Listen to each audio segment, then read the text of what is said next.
Evaluasi kontekstual modul 3.1 dengan mewawancarai kepala sekolah. Hari ini saya berhasil mewawancarai kepala sekolah SMA Negeri 81 Jakarta, yaitu Bapak Joko Arwanto. Selamat pagi Bapak. Selamat pagi, Mbak Eni. Sehat selalu? Iya Pak, sehat alhamdulillah. Lagi apa nih Pak kegiatannya di SMA 81? Ya, mengoptimalkan membina anak-anak ya. Sekarang bulan puasa ya berkaitan dengan religiusitas ya, yang beragama Islam dengan yang beragama lain-lain pun kita buat aktivitas supaya terjadi hal yang sama ya. Tidak eksklusif tapi inklusif ya, luar biasa. Ya, saya sebelumnya terima kasih ya Pak sudah diberi kesempatan untuk berwawancara dengan Bapak. Sama ini bagaimana sih Bapak dapat mengidentifikasi kasus-kasus yang merupakan dilema etika atau rujukan moral? Ya. Sepertinya hal yang baru ini ya. Selama saya menjadi kepala sekolah belum ditanya seperti itu ya. Tapi ini satu challenge, tantangan lah bagi saya untuk bisa menjawab karena saya ditanya, maksud tidak dijawab. Kurang lebih seperti itu ya. Yang satu dilema etika, yang berikutnya rujukan moral. Sesuatu yang dilematis ya, saya pikir akan sulit untuk diambil keputusannya.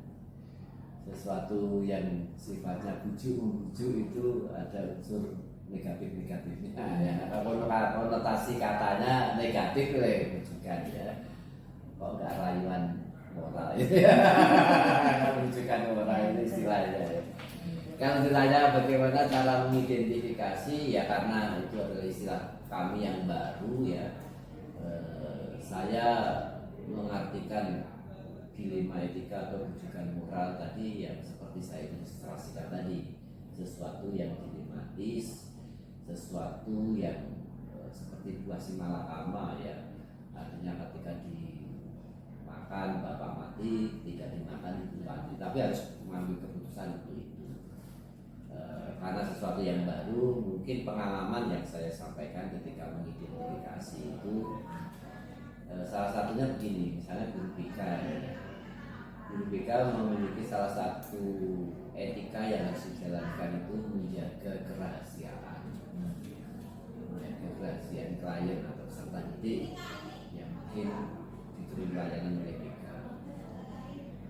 Sementara ketika seperti ini saya beri layanan seperti ini, guru BK ini siswanya misalnya ya, dia menyampaikan rahasia dan itu tidak bisa saya bocorkan karena saya harus menjaga kerahasiaan klien.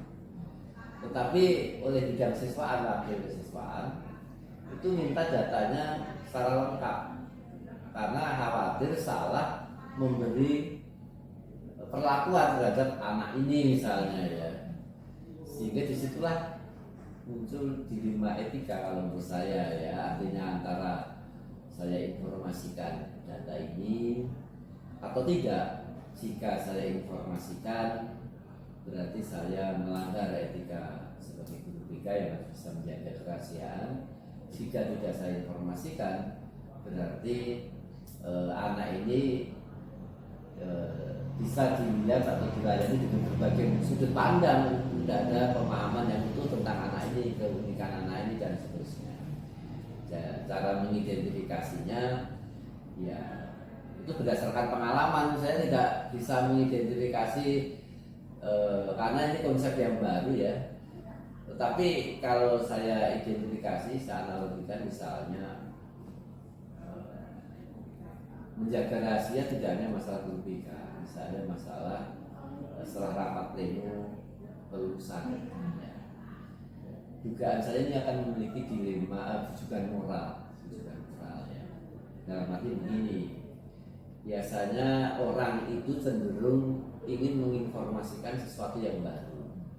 Jika rapat plenonya itu sekarang dan pengumumannya masih 5 Mei, itu akan tidak tuh guru-guru dibujuk moralnya lulus 100% enggak sih. Nah, oleh karena itu jika terjadi seperti itu, saya cara mengidentifikasi ada potensi itu akan menjadi rujukan moral, maka saya akan kelola bahwa rapat pleno itu sehari sebelum kelulusan. Nah, supaya ketika hari ini rapat pleno, besok diumumkan, mengurangi tingkat rujukan moral. Kalau lebih seperti itu cara mengidentifikasinya seperti itu. Karena ini bagi saya konsep yang baru ini ya. Berarti tadi termasuk pengambilan keputusan Bapak ya Pak ya, ketika ada satu kasus untuk etika moral. Ada kecenderungan ini sebagai rujukan moral, langsung diambil keputusan kan gitu ya. Ada lagi nggak Pak kasus yang kira-kira memiliki dilema etika dan rujukan moral, kemudian kebijakan apa yang Bapak tempuh? Ya, jadi setelah mengidentifikasi kan orang itu harus mengambil keputusan ya. Kan hidup ini banyak pilihan, tapi setelah kita merenungkan sesuatu kan harus memilih sesuai dengan passion kita gitu ya. Jadi ketika kita sudah bisa mengidentifikasi ini akan berpotensi rujukan moralnya sangat tinggi, maka kita langsung mengambil keputusan. Salah satu contoh kasus rapat pleno kelulusan tadi misalnya seperti itu. Nah, ketika seperti itu kan perlu semacam contoh lain atau langkah-langkah yang pasti. Ketika mengambil keputusan itu saya mengedepankan siswa yang tidak pendidikan ya. Bahwa ketika keputusan diambil, prinsipnya tidak merugikan siswa tetap berkembang potensinya, siswa tidak merasa tersakiti dan seterusnya, dia tetap semangat ya, dan harapannya bisa selamat dan tentunya ya bahagia. Jadi orang ya harus bahagia kalau seperti itu. Tadi ini ya Pak ya. Dari tindakan Bapak yang Bapak paling anggap efektif dalam pengambil keputusan itu yang mana Pak? Yang efektif? Jadi sebelum saya belum menjawab yang mana efektif, kan paling tidak ketika ada seperti ini bagaimana langkah-langkah yang dilakukan oleh kepala sekolah kan gitu ya. Dari beberapa langkah yang dilakukan yang paling efektif yang mana ya. Misalnya ketika mengambil keputusan rapat pleno dilakukan menjelang pengumuman lulusan ya, maka langkah-langkah yang saya lakukan ya, saya harus mengumpulkan data ya, hasil belajar anak-anak, sehingga ketika rapat pleno itu sudah lengkap gitu ya. Artinya langkah-langkah yang diambil bisa sangat situasional terkait dengan situasi dan kondisi itu. Kalau ditanya yang paling efektif, ya saya pikir semua langkah itu efektif kalau menurut saya. Yang penting berorientasi kepada anak tadi yang saya sampaikan. Jika langkah ini merugikan anak atau tidak berpihak pada anak didik atau siswa, itu saya anggap tidak efektif. Yang paling efektif langkah-langkah yang bisa mengoptimalkan siswa atau peserta didik dan langkah yang berpihak pada anak-anak seperti itu. Berarti sesuai dengan pemikiran Ki Hajar Dewantara ya Pak, selalu berpihak. Ya, karena memang yang di sekolah itu fokusnya pada berkembangnya potensi anak itu kan gitu ya, masa guru ya.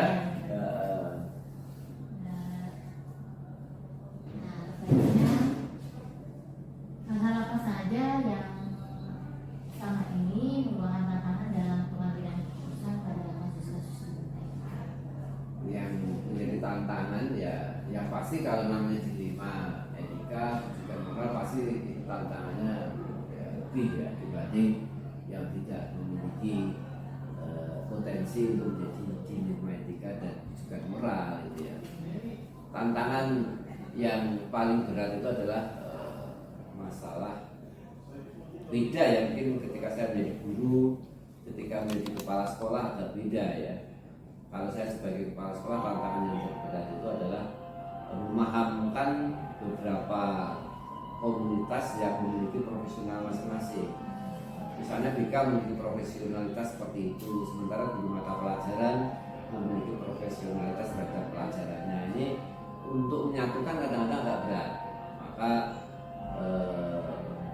mindset, pola pikir itu yang menjadi tantangan utama dalam rangka bisa mengambil keputusan yang baik terkait dengan dilema etika dan rujukan moral tadi. Ya. Jadi sama persepsi Iya. pola pikir ya Pak ya, yang harus di. Yang paling berat, tantangan yang paling berat itu. Iya. Nah selanjutnya, apakah Bapak memiliki sebuah tata cara atau jadwal tertentu dalam sebuah penyelesaian kasus dilema etika? Ya, kalau jadwal sih tergantung pada ditemukannya, teridentifikasinya kasus itu. Misalnya tadi saya katakan ini ada potensi ada rujukan moral, misalnya rentang waktu antara rapat pleno dengan pengumuman lulusan. Maka ketika saya majukan rapat pleno mendekati pengumuman lulusan, maka saya harus membuat jadwal, gitu ya. Jadwal dalam arti kapan guru sudah mengumpulkan nilai, kapan diverifikasi oleh wali kelas, sehingga ketika pas itu data sudah begitu matang, nanti itu berarti ada jadwal khusus terkait dengan kasus itu. Dan mungkin terkait dengan kasus yang lain, ya kalau di BK itu kan ada layanan yang dasar, ada layanan responsif. Ya saya kadang-kadang tidak memiliki jadwal yang harus saya selesaikan, bahwa ini supaya tidak menjadi sesuatu yang bermasalah terkait dengan rujukan moral dan dilema etika ini harus saya selesaikan pada itu juga. Sangat responsif gitu ya. Sifatnya lebih cenderung ke kuratif ya. Kalau jadwal khusus itu kalau di BK itu lebih preventif ya, jadi merencanakan dulu baru nanti dilaksanakan ya. Tapi kalau kasus itu sudah terjadi, potensi rujukan moral langsung saya undang gitu ya. Misalnya baru saja saya menyelesaikan masalah pungutan ya. Ya, artinya di sisi yang satu orang diberi uang untuk diserahkan kepada orang lain yang sebenarnya dia merasa tidak nyaman, tetapi karena ini diberikan dari orang yang dianggap pungutan, maka saya langsung selesaikan aja, daripada nanti jadi rujukan moral melebar atau uangnya masih dipakai sendiri, ya saya selesaikan gitu ya. Jadi secepat mungkin. Ya, artinya fleksibel, jadwal fleksibel tergantung hasil identifikasi apakah rujukan moral itu perlu diselesaikan dengan cepat, dilema etika itu bisa diselesaikan dengan lambat, atau bukan lambat sih, artinya masih ada waktu untuk saya berjadwal kan gitu ya.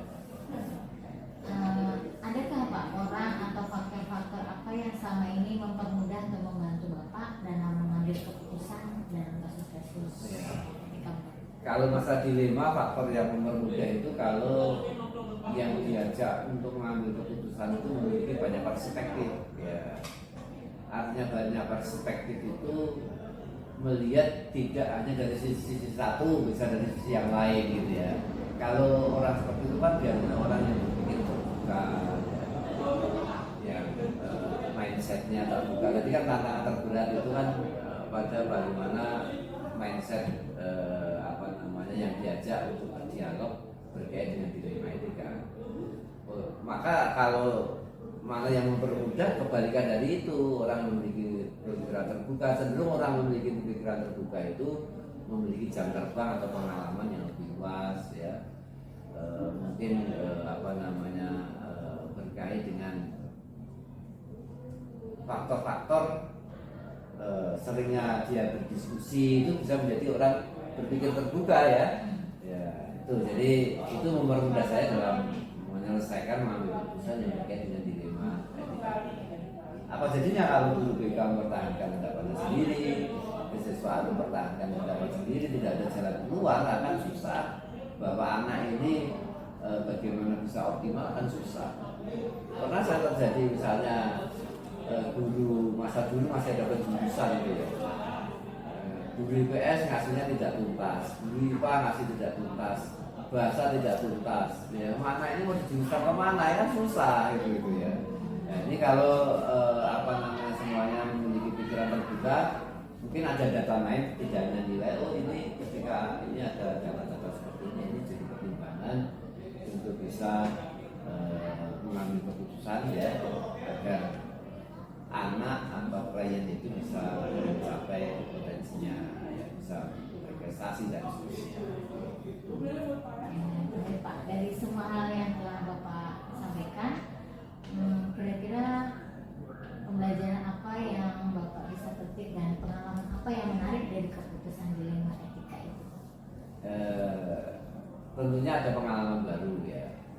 Pembelajaran itu jika saya bisa memperoleh pengalaman baru itu bagi saya sebagai sebuah pembelajaran atau paling tidak dari sesuatu yang ada dan dari sesuatu yang saya ketahui kadang-kadang bisa istilahnya mendekonstruksi, mengubah cara berpikir saya tentang memandang sesuatu gitu ya. Kalau dulu saya lebih cenderung eksklusif ketika dihadapkan pada dilema etika dan rujukan moral. Sekarang saya menjadi lebih inklusif seperti di awal. Ketika sekolah ini didorong menjadi inklusif, maka tidak hanya satu agama, tetapi semuanya diupayakan untuk memiliki tingkat religiusitas yang baik ya. Kalau ada pesantren kilat pas bulan Ramadan, ya untuk yang beragama lain mungkin melakukan aktivitas yang lain, kurang seperti itu. Sehingga pembelajaran yang bisa saya peroleh selain dapat pengalaman baru, saya mendapat banyak perspektif dari dilema etika dan rujukan moral. Luar biasa ya Pak. Walaupun Bapak mengatakan pembelajaran baru, tapi Bapak sudah cukup paham dengan dilema etika. Pengalaman aja itu sangat dilematis keputusan itu ya. Di waktu dilema kan saya mengalami hal itu ya, antara anak tidak punya HP ya, terus nilainya tidak ada, itu kan dilema etika ya, ini antara naik atau tidak ini ya, padahal anaknya datang terus misalnya kan gitu ya. Jadi banyak hal yang faktor itu. Tapi ini konsep baru sama sih. Iya Pak. Ya dilema etika rujukan moral ya. Ini juga baru juga buat kami Pak. Harus. Jikapun saya jawabannya salah, yang pasti saya tetap berupaya secara umum bahwa apa yang kita lakukan di sekolah ini kan harus berpihak pada anak ya. Ya, karena berkembangnya anak itu sangat penting ya. Kalau berpihak pada guru ya repot ya. Gurunya yang bahagia, muridnya stres, itu kan repot itu ya. Intinya memang murid harus kita kembangkan kompetensinya Pak ya. Jadi betul-betul berpihak pada guru. Baik Pak, itu saja. Terima kasih atas wawancaranya dan luar biasa. Walaupun Bapak mengatakan baru, tapi saya luar biasa hebat Bapak ini. Baik Pak, terima kasih. Wassalamualaikum warahmatullahi wabarakatuh. Waalaikumsalam warahmatullahi wabarakatuh.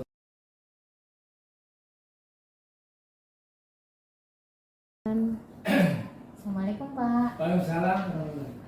Selamat pagi. Pagi Bu Erni. Ada yang bisa dibantu Bu? Iya Pak, ini mau sedikit wawancara Baik. tentang tugas demonstrasi kontekstual kami yang tentang pengambilan keputusan kebijakan nilai-nilai kebajikan dari para sekolah. Oh gitu. Iya. Siap deh Bu Erni. Nggak apa-apa. Nggak ganggu kan ya Pak? Enggak Bu. Oke. Gimana Baik. Bu ya? Ya. Saya mulai dulu ya Pak ya. Oh iya silakan Bu. Gini Pak, kan Bapak sudah menjadi kepala sekolah SMA Negeri 54 sekitar 1 tahun lebih ya Pak ya? Iya betul. Belum sih lebihnya. Benar. Ya, baru mau 1 tahun ya. Nah di SMA Negeri 54 sendiri, adakah masalah yang Bapak hadapi sebagai seorang pemimpin di mana masalah itu menimbulkan dilema dalam penyelesaiannya? Kalau boleh nggak Bapak cerita sedikit sama saya gitu Pak? Oh begitu ya. Ya. Terima kasih Bu Erni atas kesempatannya. menjawab pertanyaan Ibu terkait dengan masalah di sebuah sekolah, pastinya sih masalah itu ada ya Bu. Ya, entah itu kepala sekolah sudah lama atau yang baru, itu pasti masalah itu ada. Entah itu masalahnya pelik atau mudah, pasti ada. Nah, masalah yang dilema 4 ini yang menurut saya dilema itu sejauh ini memang terkait dengan keterserapan peserta didik lulusan SMA Negeri 54 Jakarta di perguruan tinggi negeri ya Bu. Ya, terkadang kan kita punya cita-cita atau harapan bahwa keterserapan peserta didik di perguruan tinggi negeri itu kan tinggi, apalagi melalui jalur SNPTN kalau dulu. Kalau mungkin sekarang SNBP ya, Seleksi Nasional Berdasarkan Prestasi.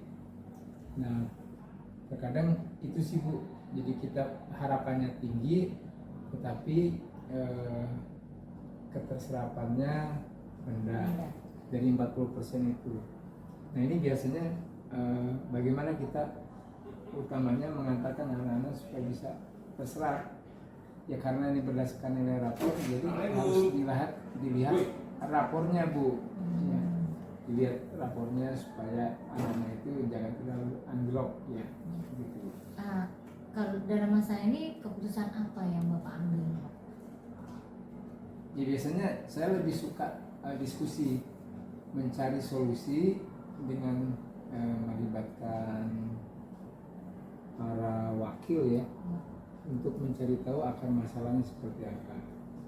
Kalau hanya akar masalahnya pada perbandingan nilai yang alumni yang dulu misalkan yang sebelumnya keterima di Universitas X, sementara yang ini punya cita-cita sama tetapi kurang-kurang dikit, makanya harus dibantu. Jadi diskusi dengan para wakil, kemudian mengupayakan bagaimananya langkahnya itu seperti apa.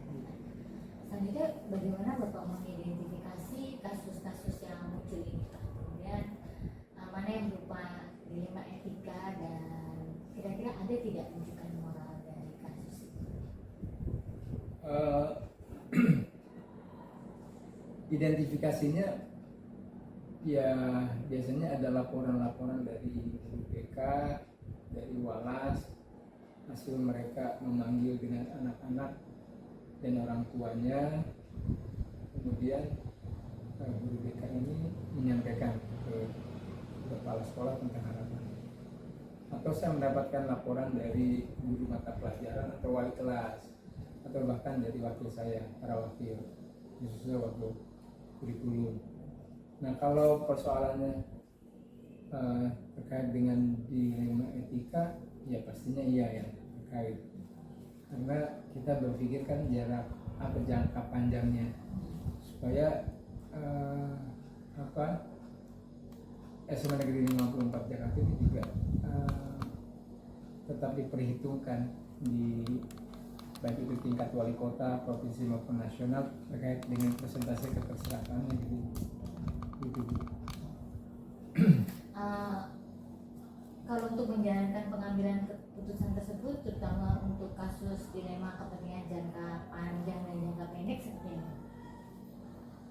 Ya, biasanya kami melakukan koordinasi internal bersama tim wakil, kemudian para wakil dan staf tentunya ya, wakil dan staf untuk mengambil keputusan apakah ini baik nanti di saat ini maupun saat yang akan mendatang. Di samping itu juga hasil keputusan ini harus juga disosialisasikan atau bahkan mungkin masih meminta pendapat misalkan dari para wali kelas atau guru BK bagaimana, atau dari para guru gitu, sehingga tidak salah mengambil keputusannya begitu Bu. Ada tidak Pak hal-hal yang Bapak anggap efektif dalam pengambilan keputusan pada kasus dilema etika ini? Memang efektif. Ya. Tadi kasus yang dilema etika itu terkait dengan keterserapan ya? Iya. Ya.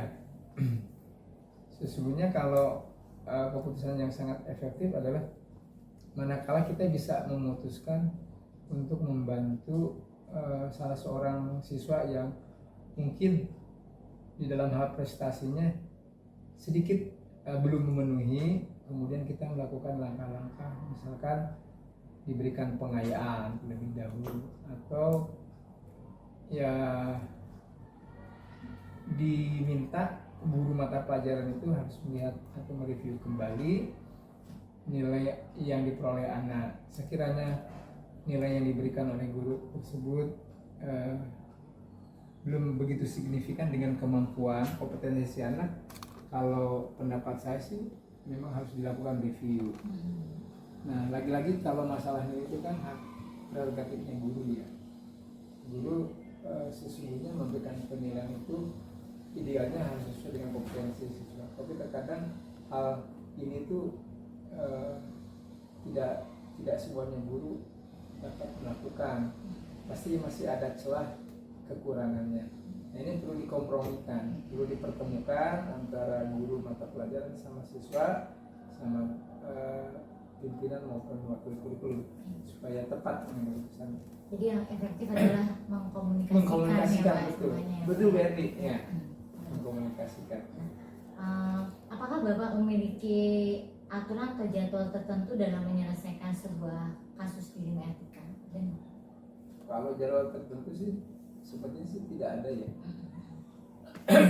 Jadwal itu muncul manakala ada laporan permasalahan. Nanti kalau ada laporan permasalahan, maka kita mengambil langkah-langkah yang berkoordinasi, melakukan briefing dari unsur-unsur yang terkait, kemudian mengambil keputusan, kemudian mengimplementasikan keputusan tersebut di lapangan seperti apa.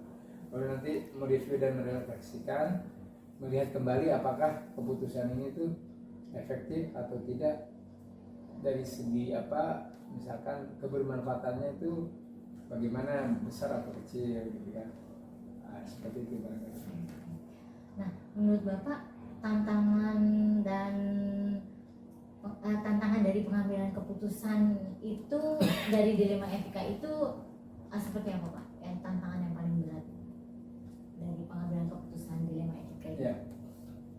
Kalau berupa tantangan pastinya para pihak yang tidak mau menerima keputusan itulah biasanya yang memberikan reaksi gitu kan, bukan pada barang yang diputuskan, tapi pada orang itu mau menerima atau tidak terhadap keputusan bersama ini. Jadi biasanya kita harus mengkomunikasikan dan melakukan pendekatan humanis lah, bercerita atau penjelasan tentang baik buruknya. Kalau mengambil keputusan A misalkan, baiknya seperti ini, buruknya seperti ini. Keputusan B ya baiknya seperti bagaimana, buruknya seperti apa. Nah, kalau selagi itu bisa dikompromikan, kita kompromikan. Tapi selagi itu tidak bisa dan misalkan itu menjadi sebuah keputusan hukum atau keputusan yang harus disepakati bersama, ya sudah, kita harus siap gitu ya. Jadi kalau di sini saya tangkap tantangan Bapak adalah keterbukaan ya Pak, dan persamaan persepsi terhadap sebuah masalah ya Pak ya. Singkatnya begitulah ya. Iya. Terbuka ya. Iya, keterbukaan. Jadi masing-masing individu saling mengungkapkan. Iya, dan menyamakan persepsi untuk mencapai satu tujuan dari Pak. Betul, saya setuju. Nah, adakah orang atau faktor yang selama ini dapat mempermudah Bapak utama dalam mengambil sebuah keputusan dalam kasus dilema etika? Pastinya banyak lah ya. Karena seorang pemimpin juga kan tidak bisa bekerja sendiri tanpa dibantu oleh wakil dan stafnya atau mitra, misalkan bagian peta usaha. Jadi mereka itulah yang selama ini memberikan masukan terhadap keputusan-keputusan yang akan diambil, atau bahkan mungkin dari murid sendiri masukan itu, atau bahkan dari guru, atau mungkin sejelek-jeleknya dari karyawan carakan juga memberikan masukan. Itu semua kita perhatikan dan kita akomodir untuk mengambil sebuah keputusan. Sangat lebih berdiskusi dengan Betul, semua ya. komponen sekolah ya Pak ya. Setuju Bu saya. Baik, itu saja Pak untuk wawancara hari ini. Luar biasa, Bapak sudah melakukan langkah-langkah tahapan-tahapan dalam dilema etika dan rujukan moral. Terima kasih atas waktunya Pak. Sama-sama Terima Bu. kasih. Wassalamualaikum warahmatullahi wabarakatuh. Terima kasih Bu atas waktunya. Semoga sukses ya Bu.